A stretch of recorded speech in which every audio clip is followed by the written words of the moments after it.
विराजमान ग्राम पंचायत सोलन के माननीय सरपंच श्रीमान तुलराम जी, विद्यालय प्रबंधन समिति के हमारे प्रधान श्रीमान सत्यदेव जी, वरिष्ठ प्रवक्ता और इंचार्ज श्रीमान अरुण कुमार शर्मा जी और एसएमसी के विद्यालय के इंचार्ज और कार्यक्रम का संचालन कर रहे प्रवक्ता श्रीमान सुखबीर जी रावत और सभी बुद्धिजीवी साथी और सभी सम्मानित एसएमसी के सदस्यगण, मातृशक्ति, आप सभी का मैं इस एसएमसी प्रशिक्षण कार्यक्रम में खंड शिक्षा अधिकारी कार्यालय होटल की तरफ से हार्दिक स्वागत और अभिनंदन करता हूं। वैसे डिपार्टमेंट की तरफ से उच्च अधिकारियों को भी प्रबंधन समिति के इस प्रशिक्षण कार्यक्रम में आना होता है, लेकिन अधिकारियों के पास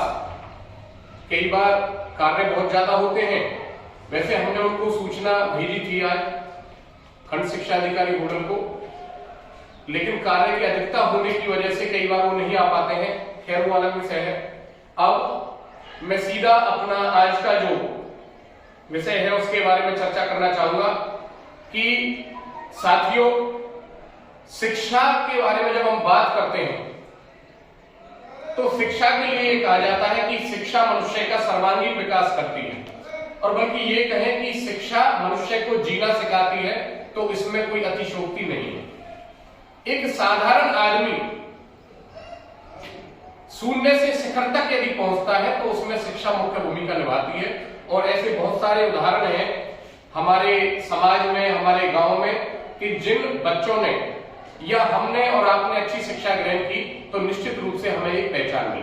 तो यहाँ पर सभी बुद्धिजीवी साथी बैठे हैं, एसएमसी के सम्मानित सदस्य बैठे हुए हैं, तो आप सभी से निवेदन रहेगा कि हमारा जो मुख्य दायित्व है, चाहे मैं एक शिक्षक के रूप में काम कर रहा हूँ, चाहे मैं एसएमसी का प्रधान नहीं हूँ, एक साधारण सदस्य हूँ, तो भी मेरी ये नैतिक जिम्मेदारी बनती है कि मेरे गांव का कोई भी विद्यार्थी ऐसा ना रहे जो विद्यालय में ना जाए। ये मेरी नैतिक जिम्मेदारी है। टीचर की जिम्मेदारी है, वहां के प्रिंसिपल की जिम्मेदारी है, वहां के एबीआरसी की जिम्मेदारी है, उसके साथ साथ एसएमसी के भी प्रत्येक सदस्य की भी ये जिम्मेदारी है। तो आप सभी से मैं निवेदन करूंगा कि आप ये प्रयास करें कि हमारे गांव के सभी बच्चे शिक्षा ग्रहण करें। इसके साथ साथ हमें ये भी पता होना चाहिए कि सरकार के द्वारा राइट टू एजुकेशन 2009 में, जैसा कि उन्होंने बताया, कि कक्षा 6 से 14 वर्ष तक के बच्चों के लिए निःशुल्क एवं अनिवार्य शिक्षा का प्रावधान है। और मैं आपकी जानकारी के लिए बताना चाहूंगा, आपको पता भी होगा, सभी बुद्धिजीवी साथी हैं, कि सरकार के द्वारा सरपंच साहब प्रत्येक वर्ष एक सर्वे कराया जाता है, और उस सर्वे में आंगनबाड़ी वर्कर्स, हमारे टीचर साहिबान, कुछ एनजीओ जो सरकार के साथ काम करती हैं, वो सभी मिलकर के एक अभियान चलाते हैं, एक सर्वे करते हैं, और उस सर्वे में पता किया जाता है कि हमारे गांव में कोई ऐसा बच्चा तो नहीं है जो शिक्षा से वंचित हो। और यदि ऐसा बच्चा मिलता है, उसको 2 श्रेणियों में उन्होंने बांटा हुआ है, एक आउट ऑफ स्कूल चिल्ड्रन और दूसरा non starter children. Out of school children वो होते हैं जिन्होंने बीच में पढ़ाई छोड़ दी है। और मुझे इस मंच से कहते हुए थोड़ा दुख हो रहा है कि जब हरियाणा सरकार के पास आंकड़े जाते हैं, एक यूडाइस फॉर्म भरा जाता है, हमारे जो टीचर है उन सभी को पता है कि यूडाइस फॉर्म जब भरा जाता है उसमें हमें पूरे विद्यालय की रिपोर्ट भेजनी होती है, कितने बच्चे हैं, कितने बच्चों ने पढ़ाई छोड़ दी है, पिछले साल कितने बच्चे थे, अब की साल कितने बच्चे, पिछला रिजल्ट कितना था, अब की बार रिजल्ट कितना है, विद्यालय में कितने कमरे हैं, कितनी लैब है, कितना स्टाफ है। तो जब आंकड़े गए सरकार के पास तो उसमें पाया गया कि पलवल से पहले मेवात कि 2 ऐसे जिले हैं जहां पर बेटियां 8वीं के बाद सबसे ज्यादा पढ़ाई छोड़ देती हैं। पहले नंबर पर मेवात कि वहां पर 8वीं करी और घर वालों ने जो भी परेशानी है, माहौल नहीं मिल रहा है, कोई गांव की परेशानी है या अभिभावक जागरूक नहीं है, कोई भी कारण है, तो वहां पर बेटियां पढ़ाई छोड़ देती हैं। ऐसा देखने में आया तो निश्चित रूप से ये हम सभी के लिए चिंता का विषय है कि हमें ऐसा प्रयास करना चाहिए कि किसी भी हाल में हमारी बेटियां पढ़ाई से वंचित ना हो। और ये जो एक तरह से हमारे ऊपर ठप्पा लगा हुआ है कि पलवल में हमारे बच्चे बहुत ज्यादा पढ़ाई छोड़ देते हैं, तो उसमें एसएमसी की मुख्य भूमिका है। हम और आप सभी मिलकर के ऐसा प्रयास करें कि हम उन बच्चों को विद्यालय में लेके आए, और विद्यालयों में लेकर ही नहीं आए, उन्हें उच्च शिक्षा प्राप्त करने के लिए लगातार मोटिवेट करें। इसके साथ साथ मैं बताना चाहूंगा कि विद्यालय में एसएमसी की बहुत महत्वपूर्ण भूमिका होती है, और यदि हम आम सभा की बात करें तो मुख्य रूप से जहां तक मेरी जानकारी में है कि 3 बार वर्ष में आम सभा होती है, जिसमें 15 अगस्त, 26 जनवरी और मार्च का तीसरा सप्ताह, मार्च महीने का तीसरा सप्ताह होता है। और इसमें आम सभा में जो बात होती है, जैसे मेरे से पूर्व वक्ताओं ने बताया, हमारे विजेंद्र महिलावत सर, सुखबीर जी सर ने बताया कि शिक्षा की गुणवत्ता में कैसे सुधार हो, किस तरह से हम बच्चों को अच्छी शिक्षा दें, उसके बारे में हमें वहां पर काम करना होता है। इसके साथ साथ और बहुत से कार्य हैं। विद्यालय भवन निर्माण समिति, विद्यालय में कोई कंस्ट्रक्शन का काम चल रहा है तो आपका स्वागत है, लेकिन कब? जब आप सकारात्मक सुझाव हमें दे रहे हैं। कैसे सकारात्मक सुझाव? कोई मटेरियल आ रहा है तो आप बताएं गुरुजी मटेरियल कहां से? वहां से आ रहा है। गुरुजी मैं 2 रुपए आपको सस्ता लगा सकता हूं, ये आपका सुझाव अच्छा है।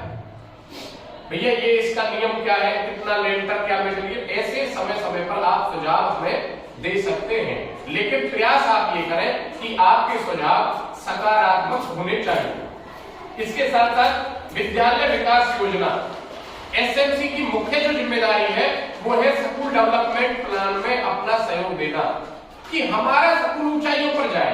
अभी भाई साहब ने एक बात कही, मुझे थोड़ा सा दुख हुआ, उसमें सत्यता कितनी है मैं नहीं कहूंगा कि आप गलत कह रहे हैं, हो सकता है कुछ सत्यता हो, लेकिन मैं बताना चाहूंगा कि 8 मार्च 2022 में जिला स्तर पर एक कार्यक्रम होता है सर, और वो होता है अंतरराष्ट्रीय महिला दिवस, जिस कार्यक्रम के मुख्य अतिथि होते हैं माननीय उपायुक्त पलवल डीसी साहब। मेरे पास एक फोन आता है कि सर आपको कोई बेटी भेजनी है और वहां पर स्पीच देनी है, मंच पर स्पीच देनी है।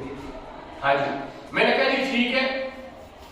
आपसे किसने कहा कि बीओ होटल ने बोला? मैंने कहा जी कोई बात नहीं, मैं बीओ साहब से परमिशन ले लूं। मैंने बीओ होटल को फोन मिलाया, श्रीमान यशपाल कर, मैंने कहा सर वहां वो बेटी को ये बोल रहे हैं क्या भेजना? उन्होंने कहा महेश जी मैंने आपका नंबर दिया है कि भाई वो कह रहे थे कोई बेटी ऐसी हो जो डीसी साहब के सामने स्पीच दे, और वो सरकारी विद्यालय से हो, तो यदि आप अनुमति दें तो मैं पेरेंट्स से बात करूं, समझना। और पहले दिन आया था फोन, मेरे पास रिकॉर्ड रहता है सारी चीजों का। 7 तारीख को आया, उन्होंने कहा महेश जी आप बिल्कुल भेजो, मुझे पता है आप जो बच्चा भेजोगे ठीक भेजो। मैंने मास्टर जी पे फोन किया, महेश मास्टर जी, उनकी बेटी काफी होशियार है, महेश मास्टर जी की बेटी प्रीति साइंस साइड से पास है। महेश जी से कहा, उन्होंने कहा जी ठीक है भाई साहब तो आप सुबह भेजना, बच्चे की तैयारी नहीं। मैंने कहा फोन तो मैं थोड़ा सा बता देता हूं। मैंने उस बच्ची को थोड़ा सा बताया, और आप विश्वास मानना उस बच्ची ने इतनी अच्छी शानदार स्पीच डीसी साहब के सामने दी, और डीसी साहब ने वहां पर उस बच्ची को प्रशंसा पत्र भी दिया। मैंने उनके सामने रख दिया कि बच्ची को लेकर तो मैं आऊंगा, लेकिन उस बच्ची को कम से कम आप एक प्रशंसा पत्र तो दिलवा देना। तो मेरा एक छोटा सा प्रयास था, और उस बच्ची की मेहनत थी, तो वो बच्ची डिस्ट्रिक्ट लेवल पर कितनी बड़ी बात होती है, कितने विद्यालय है हमारे यहाँ पर, उस बच्ची ने मांगी। तो ऐसी बात नहीं है सर, हम प्रयास करते हैं, और फिर भी मैं आपको विश्वास दिलाना चाहूंगा कि यदि हमारे विद्यालय परिवार की तरफ से कहीं ऐसा होता है तो हम आपको भविष्य के लिए ये विश्वास दिला रहे हैं कि हमारी तरफ से कोई भी लापरवाही नहीं होगी। तो मैं आपसे भी अपेक्षा करूंगा कि विद्यालय विकास योजना जब भी कोई ऐसी बातचीत हो रही है तो आपके सकारात्मक सुझाव हमारे लिए हमेशा, हम उनका स्वागत करेंगे। आप समय से आए, बातचीत करें। हमारे एसएमसी के प्रधान रहे हैं भाई सतदेव जी, इनका भी मैं बहुत तारीफ करता हूं कि बहुत समय देते हैं, काफी आते हैं, पूरा समय देते हैं। तो निश्चित रूप से इसके अलावा मध्याह्न भोजन योजना, ये भी एसएमसी का दायित्व है कि मध्याह्न भोजन योजना मिड डे मील जो है वो सरकार के द्वारा चलाई जा रही है, और जहां तक जानकारी है 15 अगस्त 1995 में इसकी शुरुआत की गई थी। और इसमें यह था कि बच्चों को, हाँ बिल्कुल, कि बच्चों को राशन दिया जाए। और कई बार देखने में आता है कि बच्चे हमारे शारीरिक रूप से दुर्बल होते हैं और उस तरह से फिट नहीं रह पाते हैं, तो सरकार ने योजना चलाई कि बच्चों को मिड डे मील दिया जाए। तो जो हमारे एससीएमसी का दायित्व है उसमें ये भी शामिल है कि आप समय समय पर आकर के मिड डे मील का भी देख सकते हैं कि क्या चल रहा है, क्या राशन आ रहा है। समावेशी शिक्षा में एसएमसी की भूमिका। सरकार कहती है कि सभी धर्म जाति के जो लोग हैं उन सभी को शिक्षा देनी है। कोई भी बच्चा हैंडीकैप्ड है उसको शिक्षा देनी है, जिसको हम बोलते हैं CWSM, child with special need. Hindi में यदि हम कहें तो विशेष आवश्यकता वाले बच्चे। उन बच्चों पर विशेष रूप से फोकस करना है। ये नहीं है कि जी प्रिंसिपल चिंता करेंगे, ABR से चिंता करेंगे, नहीं। मैं एसएमसी का कोई मेंबर हूं तो मेरी भी जिम्मेदारी है कि फला बच्चा घर पे है, उसका पैर खराब है, आप आके प्रिंसिपल सर से मिले, मेरे से मिले कि गुरुजी वो बच्चा नहीं आया, उसके लिए सरकार क्या कर रही है, आपके पास क्या है। तो हम बताएंगे कि गुरुजी होडल में जो सीनियर सेकेंडरी स्कूल है, जिसे जाटाई स्कूल कहते हैं, वहां पर IED एक सेंटर है, वहां पर विशेष आवश्यकता वाले बच्चों को पढ़ाने के लिए सरकार के द्वारा 2 टीचर हैं या 4 टीचर हैं। वो समय समय पर विद्यालयों की विजिट भी करते हैं। और ऐसा भी है यदि कोई पेरेंट्स और बच्चों को वहां छोड़ के आता तो वहां पढ़ाने की भी व्यवस्था है। हम उनका फोन नंबर देंगे, एड्रेस देंगे। वो कब होगा, जब थोड़ी सी चिंता आप करेंगे। अब आप भी ना करें, मैं भी ये सोचूं मेरी भी नौकरी चल रही है, फिर काम नहीं चलेगा। तो आपसे निवेदन है कि आप भी थोड़ा सा प्रयास करें और हम भी प्रयास करेंगे, तभी हम अपने गांव को और एसएमसी को ऊंचाइयों तक ले जा सकते। कल्याणकारी योजनाओं का विवरण। कल्याणकारी योजना सरकार के द्वारा समय समय पर चलाई जाती है। एक एसएमसी के सदस्य होने के नाते, एक अध्यापक होने के नाते मेरी ये जिम्मेदारी है कि उन सभी की जानकारी मेरे पास होनी चाहिए। जैसे कि मैं मोटा मोटा बता दूं, कक्षा 6, 9 और 11 में पढ़ने वाली जो अनुसूचित छात्र छात्राएं हैं उनके लिए निःशुल्क साइकिल की व्यवस्था सरकार के द्वारा होती है। आपको पता होगा साइकिल देती है सरकार कि वो बच्चे साइकिल के द्वारा वहां पर जाएं। इसके साथ साथ राजीव गांधी पुरस्कार योजना, ये सरकार के द्वारा योजना चलाई जाती है, जिसमें 6वीं, 8वीं और 9वीं और 12वीं में जो फर्स्ट बच्चे आते हैं उनको राशि दी जाती है सरकार के द्वारा। तो मुझे ये पता होना चाहिए। क्यों पता होना चाहिए? क्योंकि मैं किसी पेरेंट्स को जागरूक कर दूं, भैया तेरी छोरी पड़ जाएगी ना तो फलाना बेनिफिट मिल जाएगा। सरकार के द्वारा सुपर 100 एक कार्यक्रम चलाया जा रहा है, जो लगभग 3 वर्ष पहले शुरू किया गया। बहुत अच्छी योजना है। सुपर 100 में सरपंच साहब क्या है कि हमारी बच्चियां कोचिंग लेती हैं फ्री ऑफ कॉस्ट, उनका टेस्ट होता है और पूरे हरियाणा में 100 बच्चियां चुनी जाती थी। पहले साल में 100 बच्चियां, उसमें क्या है 100 बच्चे चुन गए। छात्र छात्रा दोनों है, शायद दोनों है, छात्र छात्राएं दोनों हैं। और हमारे गांव से मुझे खुशी भी हो रही है बताते हुए सरपंच साहब को, क्योंकि अपनी जो हमारी उपलब्धियां उनको मैं आपके सामने जरूर रखूंगा, क्योंकि आप एसएमसी के लोग हैं, आप सरपंच साहब हैं, कि हमारे यहाँ पर हर लिस्ट में पिछले 2-3 साल से बच्चे आ रहे हैं और उसमें हमारे बच्चे सुपर 100 में सिलेक्ट हुए सब यहाँ से, जिसमें हमारे महेश मास्टर जी की भी बेटी थी और भी 2-3 बच्चे हैं, उनका मुझे नाम ध्यान नहीं आ रहा, बुनियाद में। तो कहने का मतलब ये है उन बच्चों को सरकार के द्वारा फ्री ऑफ कॉस्ट निःशुल्क कोचिंग दी जाती है और उन बच्चों को नीट की तैयारी की जाती है और वो बच्चे वहां पर सिलेक्ट भी होते हैं। अब कितना बड़ा बेनिफिट है। और रहने का, खाने का, भोजन का सारा वहीं पे सरकार के द्वारा, तो वो बच्चे भी हमारे यहाँ से निकलते हैं। आपसे गुजारिश सिर्फ इतनी है कि आपको भी लगातार उन्हें मोटिवेट करना है और हमसे भी उस विषय में चर्चा करनी है। तो ये मोटा मोटा मैंने आपको बताया। NMMS एक कार्यक्रम चलाया जाता है, नेशनल मीन्स कम मेरिट, उसमें भी सरकार के द्वारा हमारे बच्चों को राशि दी जाती है, तो उसमें भी हमारे बच्चे हर लिस्ट में आते हैं, अब की बार भी आए हैं। इसके बाद मैं आपसे अपेक्षा करूंगा प्रवेश उत्सव, अभी हमारा अप्रैल में सत्र शुरू होने वाला है, उसमें प्रवेश उत्सव एक कार्यक्रम आता है। तो उसमें हमारा तो है ही है, हमें तो वो काम करना ही करना है, लेकिन एसएमसी के सदस्य होने के नाते आपसे भी निवेदन है, आपसे प्रार्थना है कि आप भी गांव में अभियान चलाएं, पंचायत के सदस्यों को लेकर, अपने जो मेंबर्स हैं उनको लेकर के, हमारे 2-3 टीचरों को भी बुलाएं। गांव में 6 चौपाल हैं, 6 चौपालों पे 1-1 घंटे, आधा घंटे की कोई मीटिंग आयोजित करें, उस मोहल्ले के, उस थोक के सभी लोगों को बुलाएं और उसमें ये प्रस्ताव रखें, ये निवेदन करें कि भैया सभी को बच्चों को विद्यालय में दाखिल कराना है और दाखिल नहीं कराना है, बच्चों को वहां पर रुकना भी है। कई बार बच्चे क्या करते हैं, गुरुजी आए और 1-2 घंटे 4 घंटे रुके, वो चले भी जाते हैं। तो आपको उन्हें मोटिवेट करना है, आप और हम मिलकर उन्हें मोटिवेट करेंगे। तो आपसे निवेदन है कि अब की बार प्रवेश उत्सव आएगा, उसमें आप हमारा सहयोग करेंगे। पिछले साल हमने एक रिक्शा मंगवाया था और मुझे ध्यान है एक वीडियो भी मैंने डाल रखा है और वो वीडियो मैंने ऑफिसर्स पे भेजा था। उसमें हम पूरे गांव में परिक्रमा लगा करके हमने अनाउंसमेंट की। तो ऐसा प्रयास हम अब की बार भी करने वाले हैं।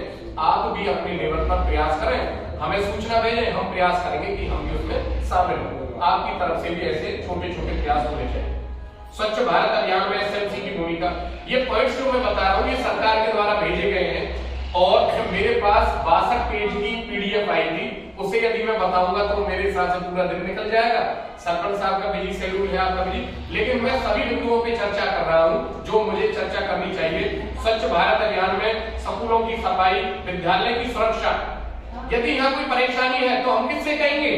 हम आप लोगों से कहेंगे, एसएमसी के प्रधान से कहेंगे, सरपंच साहब से कहेंगे कि सर हमें ये प्रॉब्लम है। तो आपसे भी हमें ये उम्मीद है, ये अपेक्षा है कि ऐसे परेशानी के समय में आप हमारा सहयोग करेंगे।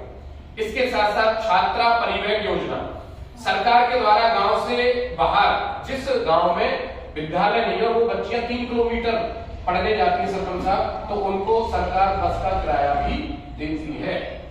इसकी भी जानकारी हमें होनी चाहिए, जो छात्रा परिवहन योजना के नाम से सरकार ने योजना चलाई है। इसके साथ साथ अंतिम जो बात है वो ये है कि सरकार के द्वारा 2025 निपुण हरियाणा का लक्ष्य रखा गया है।